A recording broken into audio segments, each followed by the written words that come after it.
All right, guys, what's going on? Welcome back to Chris's Sports Corner. Real quick, man. Hope everybody's having a great. Wait for it. All right.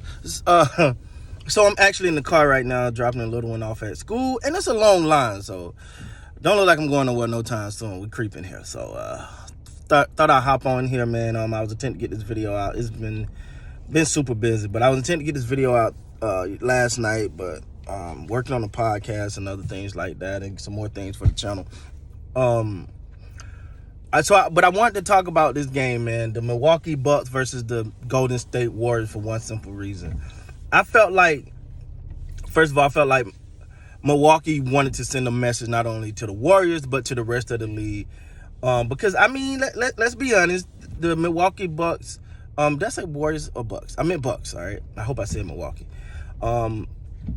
Milwaukee wanted to send a message to the league, to the Warriors, because it felt like, again, like, yeah, they're the champs, but it still feel like they run under the radar in a sense. Like, everyone talks about, or everyone is just, amazed at the Lakers' struggles. That's for one.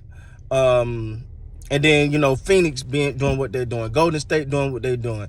Milwaukee wanted to say, hey, we're a team too. We the champs. And they kind of came out in that game, man, and just kind of ran over the Warriors. There's no other way to put it. Now, was I shocked, utterly shocked? Yes. I did not expect that game to go that way. I didn't. I'm not even going to pretend, man. I didn't even expect that game. I didn't expect them to be that dominant in that game. Now, I'm going to tell you one thing. The Warriors is missing Draymond Green. And for me, and this is me watching the game and listening to the talking heads and just from, just trying to put this thing together, because I think, if I'm not mistaken, the Warriors has lost their last, 4 out of 5 or something like that. It's something like that. So they're going through a struggle right now. And I'm like, yo, what's causing this? And then I'm like, wait. Draymond Green is not in. Now, I know his toughness, and what he bring on the defensive end, but what I do feel like is his leadership.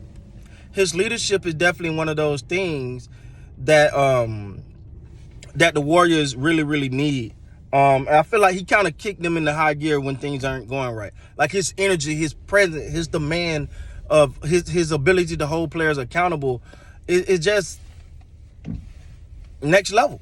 And sometimes I think when it comes to a person like Draymond, man, we don't appreciate that, because we just think, oh, this Draymond, he talk a lot and he plays decent defense, or great defense, but decent defense sometimes, and whatever, however you want to see it. And so a lot of times we take him for granted. And I think when you look at what they're missing right now, and this is something, and who pointed this out? I want to give people their credit, because I don't want to don't want to say, hey, man, you stole what he said. I think what Kenny the Jet Smith said on Inside the NBA. Draymond Green does a lot of the bringing the ball up, and keeping guys, in their natural element, which is catch and shoot, for especially like Clay and Steph. Now that Clay's back, so him not doing that kind of now relies on other people to set up the offense or bring the ball up, which kind of throw them out of rotation a little bit. I'm definitely not making no excuses for the Golden State Warriors, because I do believe they're still the best team in the NBA when function. They slumping right now, man. But to me, I've said it before Clay even came back. I said there was a team to look out for last year before Clay got hurt, and now that Clay is back, they're gonna figure this thing out. So I'm not looking at this as an opportunity for the Warriors to actually. I'm not looking at this as the Warriors gonna be down for long. But what I will say is I feel like the Warriors are going through that little slump right now, and they'll figure it out, man. But Milwaukee, they kind of, I feel like they got like this chip on their shoulder where they're like, don't forget who the champs is.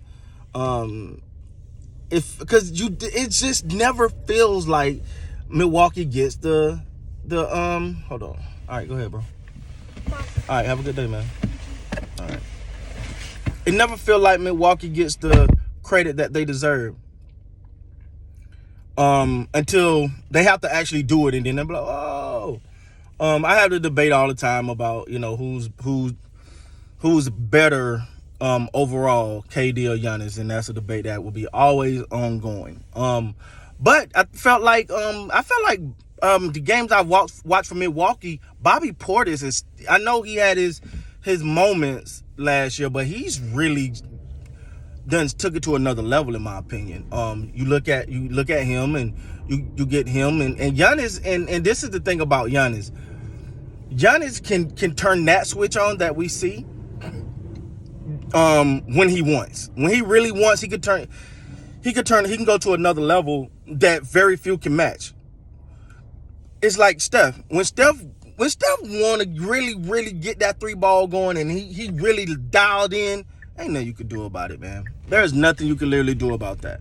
Now on the flip side of that, the same thing with Giannis. When Giannis like, all right, you know what, they BSing. I'm gonna go ahead and take over this game. I'm gonna go ahead and take over this game, man. That's something that is literally almost unstoppable, as we've seen in the finals last year. It was like he was like, I'm not losing, and they couldn't stop him. I'll tell you someone else that's like that. That's cool. I call it. Kawhi was one of the first people I seen like that, though. Kawhi is a person. Kawhi Leonard, and it's just a little sidebar. Kawhi Leonard is one of those people that, you know what? It's time. Let's go. And he got a switch that I ain't seen many can flip. He got a switch that when it comes playoff time, that he can flip, that I haven't seen until like Giannis, Steph too. But for me, I feel like Steph, it's not necessarily a switch for Steph. It's a rhythm for Steph. When Steph get in a certain rhythm, you can go ahead and cancel Christmas, because this guy's gone. He's out of here, man. But I will say that I believe that Giannis wanted the NBA to take notice. He wanted the NBA to see that he's that guy, and the Milwaukee Bucks are the champs. And he wanted to send a message last night. I really believe that. I really believe that. When you look at his aggressiveness, when you look at the way that he was attacking, I just felt like, yo, Giannis is on some others right now, you know.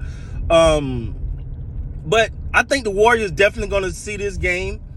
The embarrassment that they're going to feel from this game is going to be something that's going to motivate them. It's going to force them to get into a certain mindset.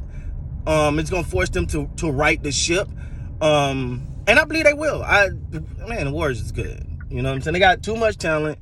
They got too much championship experience for this to even be an issue for them. So I think I know the Warriors will be fine. Milwaukee sent a message last night to the NBA intentionally. So with that being said, guys, please like, comment, subscribe to the channel. And until next time, man, you guys be great.